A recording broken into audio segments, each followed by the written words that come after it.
अकबर और बीरबल शहजादी की सच्ची पहचान। बादशाह अकबर के राज में न्याय और समझदारी का बोलबाला था। हर जाति, धर्म और वर्ग के लोग उनके शासन से संतुष्ट थे। मगर एक दिन शाही महल के भीतर से ही एक ऐसी बात निकलकर आई जिसने बीरबल को एक नई चुनौती दी, महिलाओं के असली स्थान और काबिलियत को साबित करने की चुनौती। दृश्य एक शाही बाग में चर्चा। एक सुंदर सुबह थी। अकबर और बीरबल शाही बाग में टहल रहे थे। अकबर मुस्कुराते हुए, बीरबल, मेरी छोटी बेटी जिया अब बड़ी हो रही है। वो घुड़सवारी सीख रही है, तलवार चलाना जानती है, किताबें भी पढ़ती है। मगर क्या वह कभी शासन चला सकती है?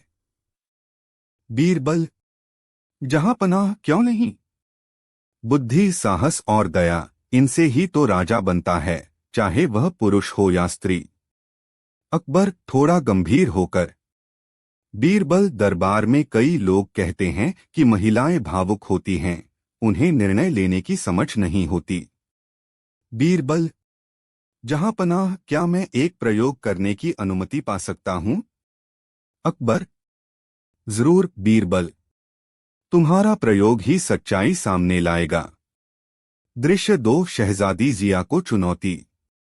बीरबल ने शहजादी जिया को बुलवाया। वह 13 वर्ष की थी, लेकिन उसमें गजब की बुद्धिमत्ता झलकती थी। बीरबल, शहजादी, अगर आप अनुमति दें तो मैं एक छोटा सा खेल आपसे खेलना चाहता हूं। इसमें आपको अपने राज्य के 3 हिस्सों की यात्रा करनी होगी और वहां के हालात को समझकर एक निर्णय देना होगा।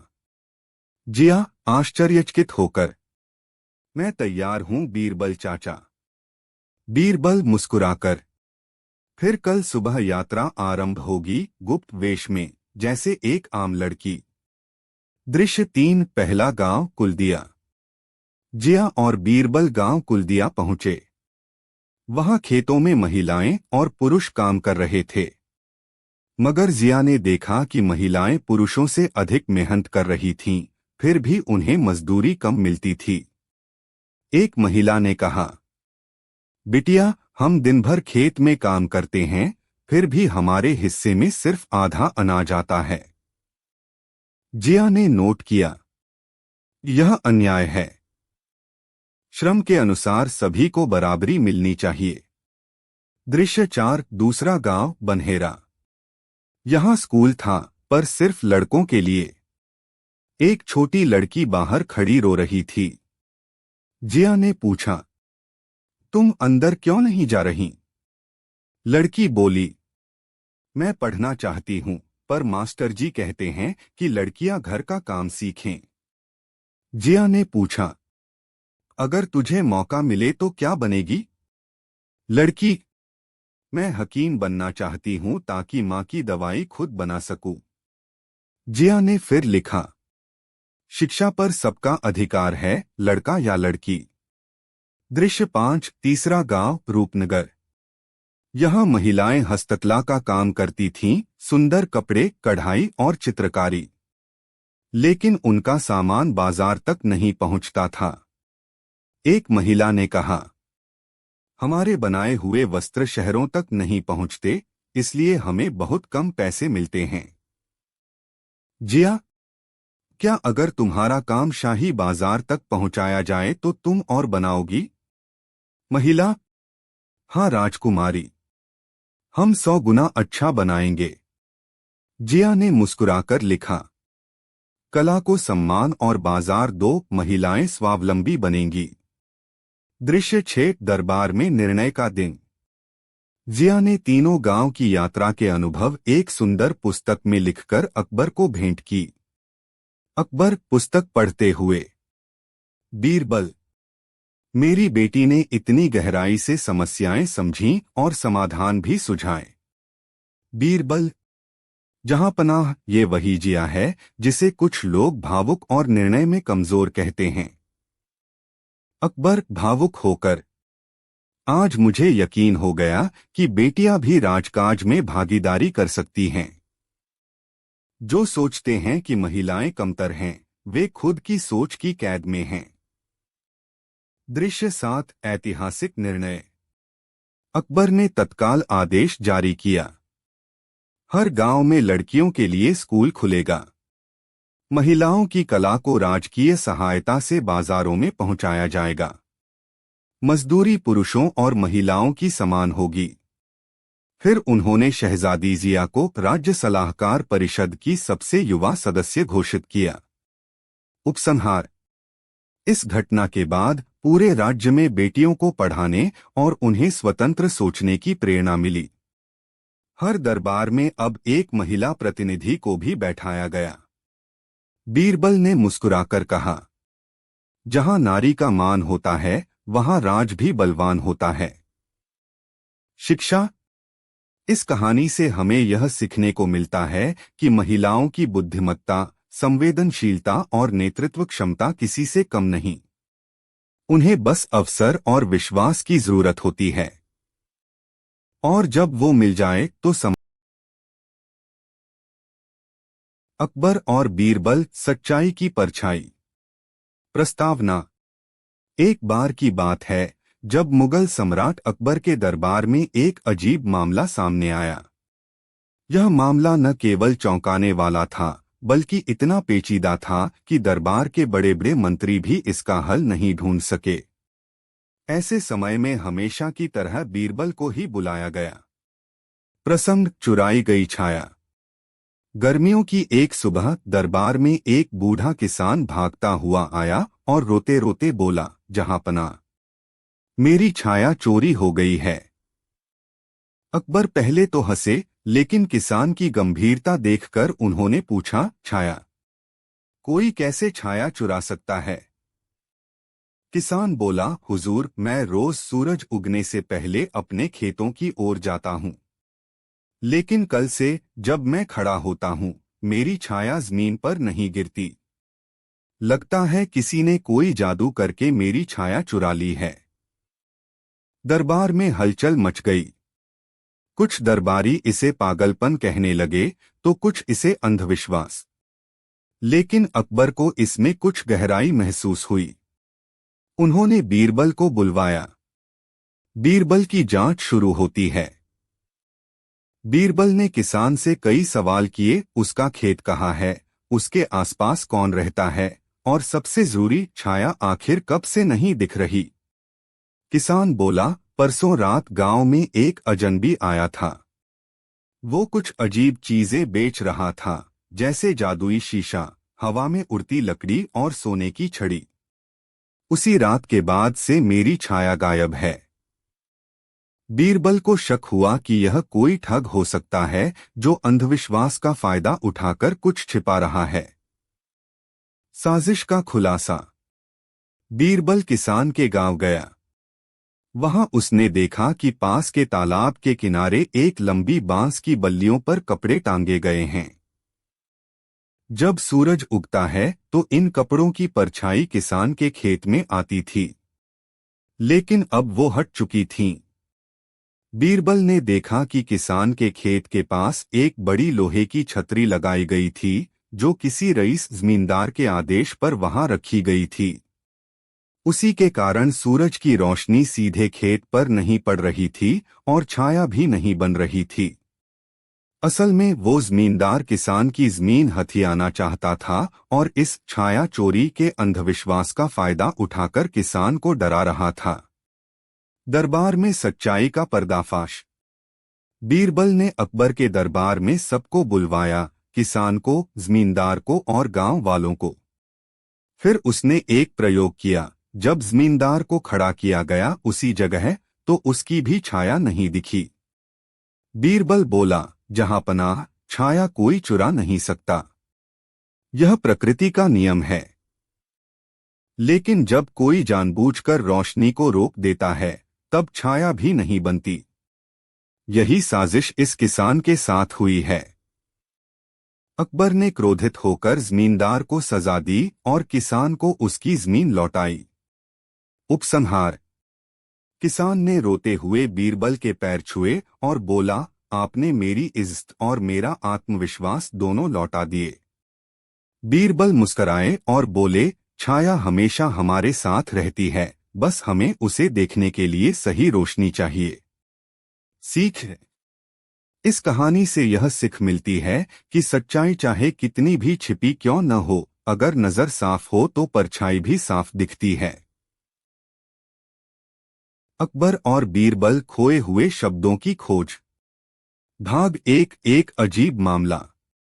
एक दिन दरबार में एक बुजुर्ग लेखक आया। उसके हाथ में एक पुरानी किताब थी और चेहरा बेहद परेशान। वह बोला, जहां पनाह, मैं वर्षों से एक ग्रंथ लिख रहा था, सद्गति शास्त्र। इस ग्रंथ में मानव जीवन की सबसे दुर्लभ शिक्षाएं थीं। परंतु अब उसमें से कुछ महत्वपूर्ण पन्ने किसी ने चुरा लिए हैं। मेरी मेहनत मिट्टी में मिल गई है। अकबर ने गंभीर होकर पूछा, क्या किसी पर शक है? लेखक ने कहा, शक है मेरे 3 शिष्यों पर ये तीनों कहते हैं कि उन्होंने कुछ नहीं किया। पर ग्रंथ उन्हीं के सामने से गायब हुआ है।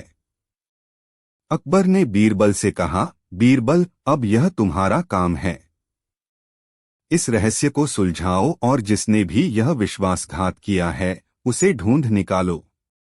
बीरबल मुस्कराया और बोला, हुजूर, 2 दिन का समय दीजिए, मैं सच सामने लाकर रहूंगा। भाग 2 बीरबल की चाल। बीरबल ने तीनों शिष्यों को अपने पास बुलाया, गोविंद, माधव और देवदत्त। तीनों तेजतर्रार, विद्वान और आत्मविश्वास से भरे हुए। बीरबल ने तीनों से कहा, मैं जानता हूं कि तुम में से एक ने वह पन्ने चुराए हैं, पर यह रहस्य मैं भाषा से नहीं, मौन से हल करूंगा। तीनों चौंके। बीरबल ने सबको एक एक सुंदर रंगीन थैली दी और कहा, इन थैलियों में विशेष शब्द बीज हैं। जो निर्दोष होगा उसके बीज ज्यों के त्यों रहेंगे, पर जिसने चोरी की है उसके बीज रात भर में सड़ जाएंगे। तीनों ने थैलियां लेकर अपने अपने कमरों में विश्राम किया। पर ये कोई जादुई बीज नहीं थे, बीरबल ने केवल सामान्य बीज रखवाए थे। भाग 3 भय का फल। सुबह तीनों शिष्य फिर दरबार में पहुंचे। बीरबल ने सबसे थैलियां वापस मांगी। गोविंद और माधव के बीज सामान्य थे, पर देवदत्त की थैली में बीज गीले और कटे हुए लगे। बीरबल ने मुस्कराते हुए कहा, जहां पनाह, चोर यही है, देवदत्त।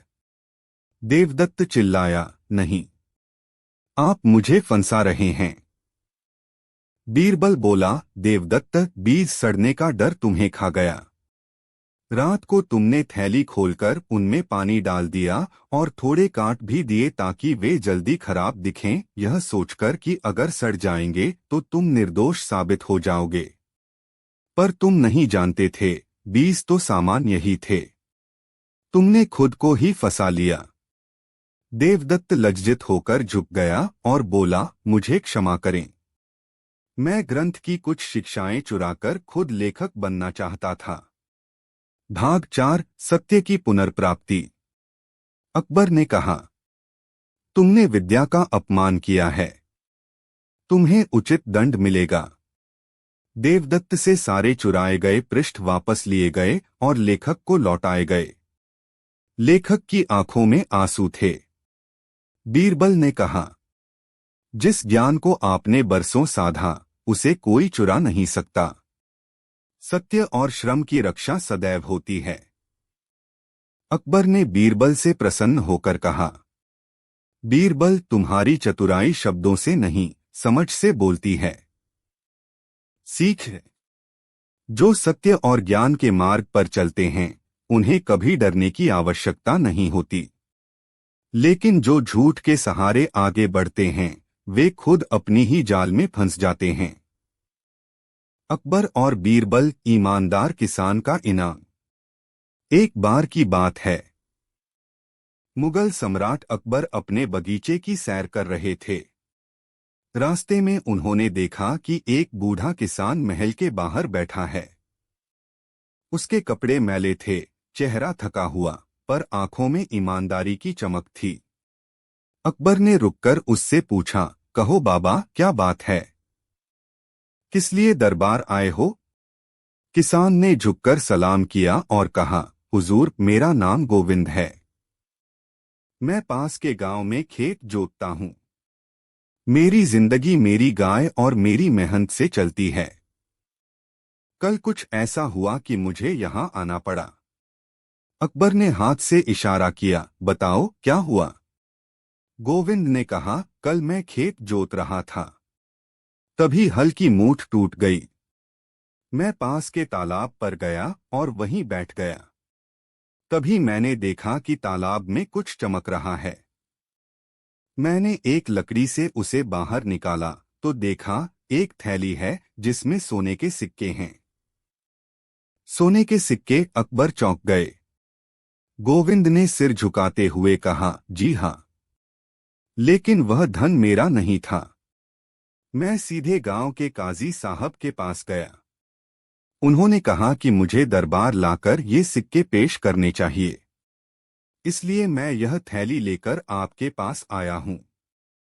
अकबर ने थैली देखी। सचमुच उसमें बहुत से पुराने कीमती सोने के सिक्के थे। अकबर ने मुस्कुराकर बीरबल की ओर देखा, जो हमेशा की तरह पास ही खड़े थे। उन्होंने पूछा, बीरबल, अगर कोई और होता तो शायद वह यह खजाना चुपचाप रख लेता।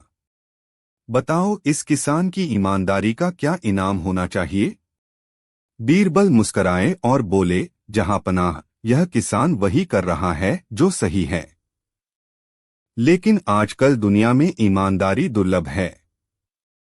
मेरी राय है कि इस किसान को यह पूरा खजाना दे दिया जाए और साथ ही उसे दरबार का राजकिसान घोषित किया जाए। अकबर ने सिर हिलाया और कहा, तुम्हारी बात में दम है बीरबल। गोविंद, आज से ये सिक्के तुम्हारे हुए। साथ ही तुम शाही दरबार के ईमानदार किसान कहलाओगे। किसान की आंखों में आंसू आ गए। वह बोले, हुजूर, मुझे तो सिर्फ अपना फर्ज निभाना था, लेकिन आपने मुझे बादशाही इनाम दे दिया। अकबर ने कहा, ईमानदारी सबसे बड़ी पूंजी है और तुमने ये साबित कर दिया। उसी दिन से पूरे राज्य में गोविंद की चर्चा होने लगी। बच्चे उसे मिसाल के तौर पर याद रखने लगे कि सच्चाई और ईमानदारी का फल कभी न कभी जरूर मिलता है। सीख: जब दिल साफ हो और इरादा नेक तो खुद बादशाह भी झुक जाते हैं। एक बार अकबर के दरबार में एक बड़ा विवाद हुआ।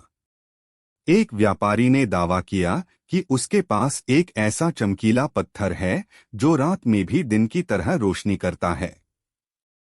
वहीं दूसरा व्यापारी कहता था कि ये पत्थर कोई जादू नहीं बल्कि एक सामान्य पत्थर है। अकबर ने कहा, इस झगड़े का समाधान बीरबल ही कर सकता है। बताओ, यह पत्थर सचमुच रोशनी करता है या नहीं? बीरबल ने कहा, जहांपनाह, मैं इसकी परीक्षा करता हूं। अगले दिन बीरबल ने पत्थर को एक कांच के डिब्बे में रखा और उसे पूरी तरह बंद कर दिया।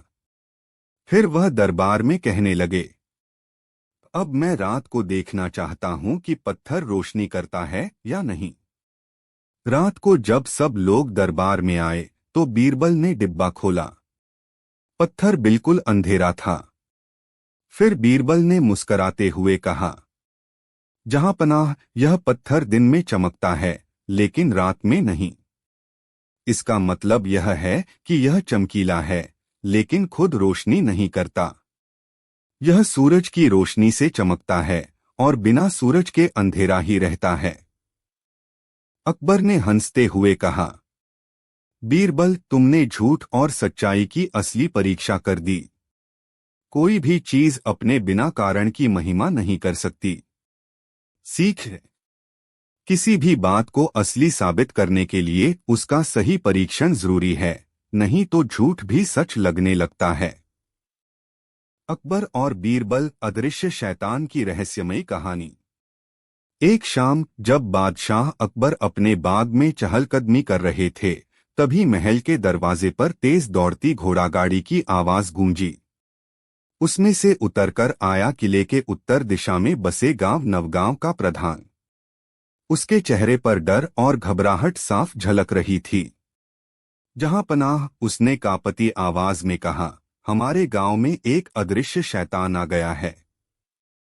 वह दिखाई नहीं देता, पर उसकी चीखें सुनाई देती हैं। कई लोगों पर हमला हो चुका है। घरों के दरवाजे अपने आप खुलते बंद होते हैं और अनाज के बोरों में आग लग जाती है।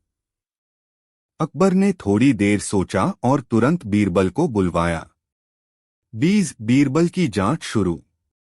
बीरबल हमेशा की तरह मुस्कराया। जहां कहीं डर हो, वहां कोई न कोई चाल भी छुपी होती है।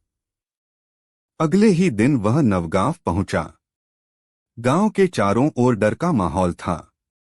बच्चे रोते थे, महिलाएं पूजा पाठ में लगी थीं और मर्द दूर दूर तक ढूंढते फिर रहे थे कि अदृश्य शैतान कहाँ है।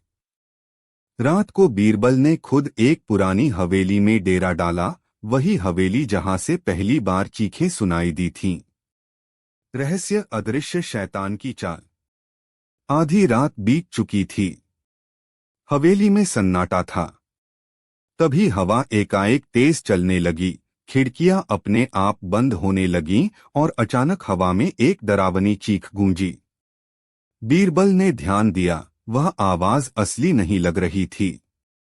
वह उसी दिशा में गया जहां से आवाज आ रही थी। धीरे धीरे वह हवेली के तहखाने में उतरा। वहां उसने देखा एक पुराना बक्सा जो हिल रहा था। बीरबल ने अपनी तलवार निकाली और सावधानी से बक्सा खोला। अंदर से निकला एक तोता। लेकिन यह कोई साधारण तोता नहीं था। यह तोता इंसानों की आवाज में डरावनी चीखें निकाल सकता था। पर्दाफाश, असली शैतान कौन? बीरबल ने तहखाने की दीवारों को खटखटाया। अचानक एक दीवार जमीन में धंस गई और अंदर एक गुप्त कमरा निकला। वहां पर रखी थी कई चांदी की थैलियां, जलाने वाले रसायन और एक नक्शा। और तभी बीरबल ने देखा, पीछे से आ रहा था गांव का ही धनी जमींदार हरिराम। हरिराम चौंका। बीरबल, तुम यहां? बीरबल मुस्कराया, तो ये सब तुम्हारी ही चाल थी? हरिराम सकपकाया। बीरबल ने सख्ती से पूछा, क्यों किया तुमने यह सब? हरिराम बोला, गांव की जमीनें हथियानी थीं। मैं चाहता था लोग डरकर गांव छोड़ दें और मैं सस्ते में जमीन खरीद लूं। अंत न्याय की जीत। बीरबल ने हरिराम को पकड़वाया और साथ लेकर दरबार लौटा। राजा अकबर ने जब पूरी बात सुनी तो क्रोधित हुए। जिसने डर फैलाकर अपनों का नुकसान किया, वह किसी दया के योग्य नहीं। हरिराम को कारागार भेजा गया और उसकी जमीनें गांव वालों में बांट दी गईं। बीरबल ने गांव में स्कूल बनवाने का प्रस्ताव रखा, जहां बच्चों को ज्ञान और विवेक सिखाया जाए, ताकि भविष्य में कोई अदृश्य शैतान उन्हें न डरा सके। सीख है, डर को हराने के लिए जरूरी है बुद्धि और धैर्य। हर रहस्य का हल होता है, बस सही नजर और शांत मन चाहिए। अकबर और बीरबल, खामोश गवाह की गवाही। प्रस्तावना। बादशाह अकबर का दरबार न्यायप्रियता और बुद्धिमत्ता के लिए प्रसिद्ध था। वहां छोटे बड़े सभी मामलों का फैसला गहराई और ईमानदारी से होता था। लेकिन एक दिन ऐसा मामला दरबार में आया जहां कोई गवाह नहीं था, कोई सबूत नहीं था, सिर्फ एक खामोश वस्तु थी जिसे बीरबल ने गवाही के लिए बुलाया। मामले की शुरुआत। एक गरीब बढ़ी रोते हुए दरबार में आया और बोला, हुजूर, मेरी बनाई सबसे कीमती लकड़ी की अलमारी एक अमीर साहूकार ने मोलभाव कर खरीदी थी, लेकिन अब कहता है कि उसने कभी कुछ नहीं लिया। मेरी मेहनत, मेरी कला सब चुरा ली गई। साहूकार दरबार में बुलाया गया। उसने कहा, जहां पनाह, मैंने कोई अलमारी नहीं ली। बड़ी झूठ बोल रहा है। कोई सबूत हो तो पेश करे। अकबर ने अन्य गवाहों से पूछताछ की, लेकिन कोई प्रत्यक्षदर्शी नहीं था। सब कुछ शब्दों पर टिका था। अकबर ने बीरबल की ओर देखा। बीरबल, क्या तुम सच्चाई का पता लगा सकते हो? बीरबल की योजना। बीरबल ने बढ़ी से पूछा, तुमने अलमारी में कुछ खास बनाया था? बढ़ी बोला, हाँ हुजूर, उसका पिछला भाग थोड़ा खोखला छोड़ा था ताकि उसमें छुपाकर कुछ रखा जा सके, लेकिन किसी को बताया नहीं था। बीरबल मुस्कराया और अकबर से बोला, जहां पनाह, अगर इजाजत हो तो मैं उस अलमारी से गवाही दिलवाना चाहता हूं। सब हैरान। अलमारी गवाही देगी? अद्भुत प्रयोग। बीरबल ने ऐलान किया, शहर के सभी लोगों को ऐलान कर दिया जाए कि जो भी इस अलमारी को छुएगा और झूठ बोलेगा, उसकी हथेली पर गर्मी महसूस होगी। अलमारी में सच्चाई पहचानने की ताकत है। अगले दिन दरबार में एक पर्दा लगाया गया। उसके पीछे अलमारी रखी गई। एक एक कर सभी को अंदर भेजा गया, बढ़ी, साहूकार और गवाह। हर व्यक्ति को कहा गया, अलमारी को छूकर कहो, क्या तुमने इसे लिया या नहीं। जब सभी बाहर आ गए, बीरबल ने सभी के हाथों की हथेलियां जांची। सिर्फ साहूकार की हथेली पर हल्की सी राख का असर नहीं था। बाकी सबके हाथों पर अलमारी की लकड़ी की धूल लगी थी। बीरबल बोला, जहां पनाह, सच्चा वही हो सकता है जिसने अलमारी को छुआ हो। लेकिन साहूकार ने डर के मारे उसे छुआ ही नहीं, क्योंकि उसे डर था कि कहीं सच में कोई चमत्कार न हो जाए। यही उसका अपराध साबित करता है। सच सामने आता है। साहूकार चुप हो गया। कुछ ही पलों बाद उसने सिर झुका लिया और कबूल किया, हाँ, मैंने ही अलमारी ली थी। सोचा, सबूत नहीं होगा तो झूठ बोलकर बच जाऊंगा। अकबर ने उसे सजा दी और बढ़ी को उसका मेहनताना, सम्मान और शाही पुरस्कार दिया। उपसंहार। अकबर बोले, बीरबल, तुमने एक खामोश अलमारी से गवाही दिलाकर हमें सच्चाई दिखा दी। बीरबल मुस्कराकर बोला, जहां पनाह, जब इंसान बोलना बंद कर दे तब चीजें खुद बोलने लगती हैं, बस उन्हें सुनने की समझ चाहिए। सीख है, सच्चाई कभी छुपती नहीं। कभी कभी वह खामोश होती है, लेकिन अगर बुद्धि से काम लिया जाए तो वह भी चीखकर सामने आ जाती है। ऐतिहासिक, कल्पनात्मक, रहस्यपूर्ण। प्रस्तावना। मेवाड़ की भूमि सदियों से वीरों की जननी रही है।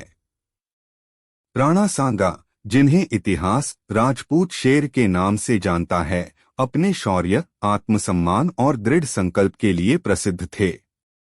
उधर दिल्ली की गद्दी पर बैठा मुगल सम्राट अकबर एक दूरदर्शी शासक था, चतुर, नीतिज्ञ और उदार, पर अपने साम्राज्य को विस्तारित करने में कोई कसर नहीं छोड़ता था। यह कहानी है उस दिन की जब तलवारें नहीं बल्कि शब्द, जहर और चालाकी के सहारे एक राजा ने दूसरे को हराने की योजना बनाई। पर क्या वह सफल हुआ? प्रथम भाग, न्योते की चाल। अकबर को सूचना मिली कि राणा सांगा की सेना अब जोधपुर और अजमेर के दरमियान एक नए किले का निर्माण कर रही है, जो साम्राज्य के लिए खतरा बन सकता है। युद्ध करना जोखिमपूर्ण था, इसलिए अकबर ने एक नई रणनीति बनाई। यदि शेर को जाल में लाना है, अकबर ने बीरबल से कहा, तो शिकार खुद जंगल में नहीं जाता, बल्कि शेर को महल बुलाता है। एक विशेष दूत राणा सांगा के दरबार गया और संदेश दिया, सम्राट अकबर राणा सांगा से शांति की बात करना चाहते हैं। एक साथ भोजन पर चर्चा होनी चाहिए। वह खुद उनके सम्मान में भोज देंगे। राणा सांगा को आश्चर्य हुआ, पर उन्होंने न्योता स्वीकार कर लिया। द्वितीय भाग, षड्यंत्र की तैयारी। अकबर ने एक गुप्त सभा बुलाई।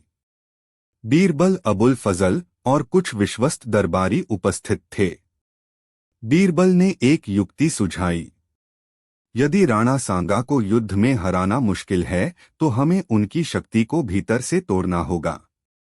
योजना बनी, भोज में राणा के लिए जो जाम, शरबत परोसा जाएगा, उसमें एक दुर्लभ धीमा असर करने वाला जहर मिलाया जाएगा, ऐसा जहर जो तुरंत प्रभाव नहीं करता पर धीरे धीरे शरीर को कमजोर कर देता है। तृतीय भाग, शाही भोज और संदेह। राणा सांगा अपने विश्वस्त सेनापतियों के साथ अकबर के महल पहुंचे। दरबार में उनका स्वागत हुआ। अकबर ने खुद राणा का अभिवादन किया और कहा, आप जैसे वीर की उपस्थिति से यह महल धन्य हो गया। भोज शुरू हुआ। सोने चांदी की थालियों में व्यंजन परोसे गए। फिर आया वह क्षण, जाम परोसे गए। पर राणा सांगा अनुभव से भरे राजा थे। उन्होंने देखा कि हर अतिथि को जो जाम दिया जा रहा है उसका रंग हल्का है, पर उनके सामने रखा गया जाम गहरा नीला सा लग रहा है। उनकी आंखें संदेह से सिकुड़ गईं। उन्होंने मुस्कुराकर अपने पीछे खड़े सेनापति को देखा और कहा, यह जाम बहुत सुंदर दिखता है। क्यों न सबसे पहले इसे खुद अकबर पिएं, ताकि हमें भी विश्वास हो जाए। दरबार में सन्नाटा छा गया। चतुर्थ भाग, अकबर की बुद्धिमानी। अकबर क्षण भर को चौंके, परंतु फिर तुरंत ही मुस्कराए। राणा साहब, आप जैसे वीर को किसी प्रमाण की आवश्यकता नहीं होनी चाहिए। फिर भी अगर आप चाहें तो मैं आपके सम्मान में पहला घूंट पीता हूं। उन्होंने राणा का गिलास उठाया और खुद पी लिया। बीरबल का चेहरा सफेद पड़ गया, परंतु योजना पहले से ही 2 परतों में थी। जो गिलास अकबर ने उठाया था उसे गुप्त रूप से पहले ही बदल दिया गया था। वह जहर मुक्त था। राणा सांगा फिर भी पूरी तरह आश्वस्त नहीं हुए। उन्होंने देखा कि अकबर ने पूरा जाम नहीं पिया, केवल एक घूंट लिया। उन्होंने खुद जाम को हाथ लगाया, पर पीने की बजाय अपने अंगूठे से उसकी बूंद अपनी अंगुली पर ली और धीरे से जमीन पर टपका दी। माटी पर उसका रंग बदल गया। यह जाम नहीं, विश्वासघात है।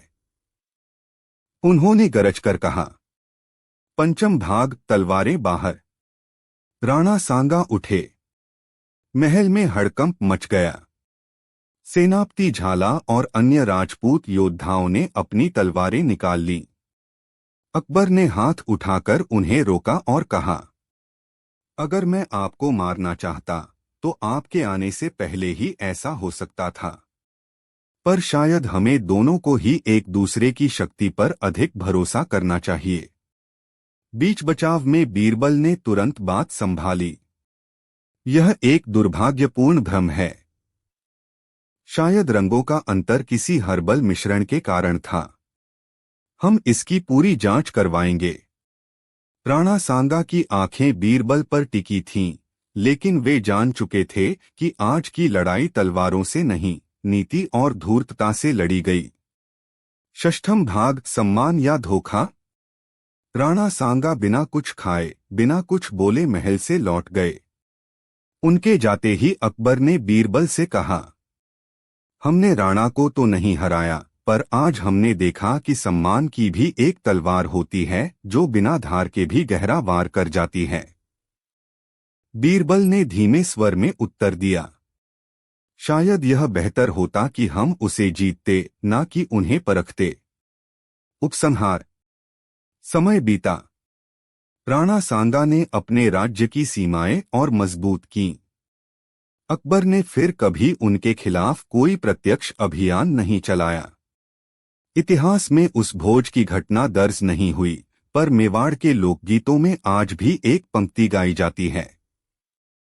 जाम भरा था जहर से, पर आंखें थी राणा की अमृत जैसी। शेर को मारना मुश्किल है, उसे छलना और भी कठिन।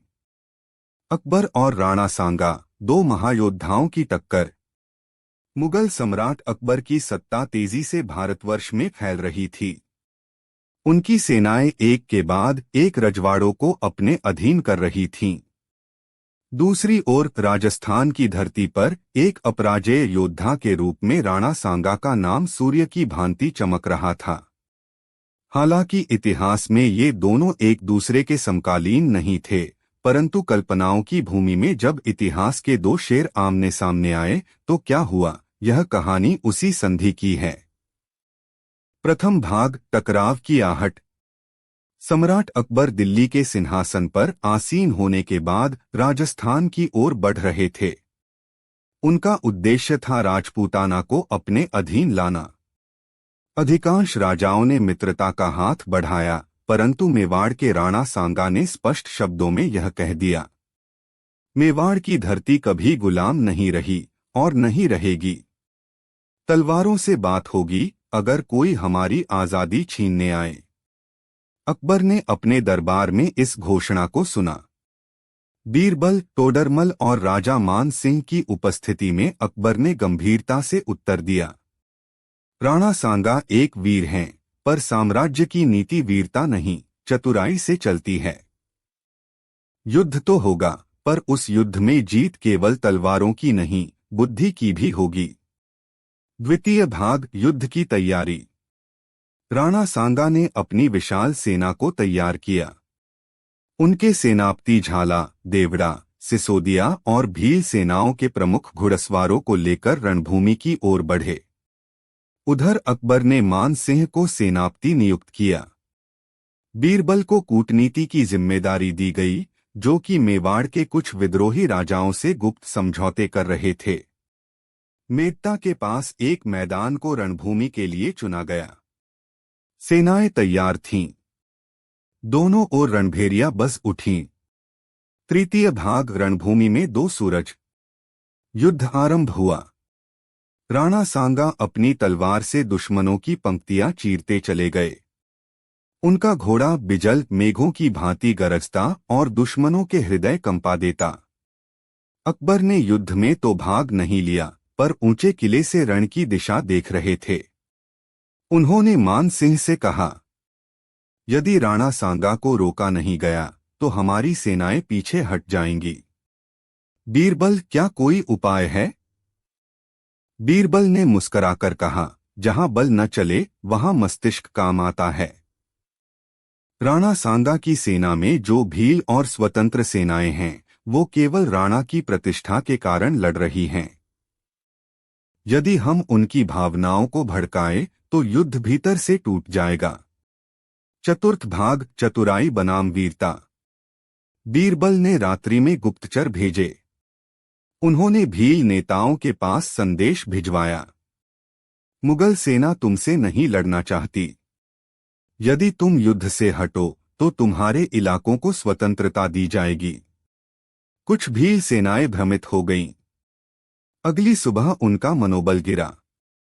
राणा सांगा को यह ज्ञात हुआ, पर वे डगमगाए नहीं।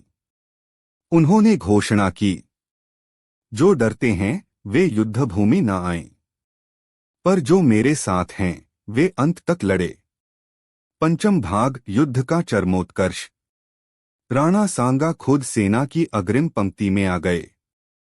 उन्होंने मान सिंह को द्वंद्व युद्ध की चुनौती दी। यह ऐतिहासिक क्षण था। मान सिंह ने चुनौती स्वीकार की। दोनों वीर घोड़े पर सवार होकर रणभूमि के बीच मिले। तलवारें टकराईं। घोड़े उछले। चारों ओर सन्नाटा छा गया।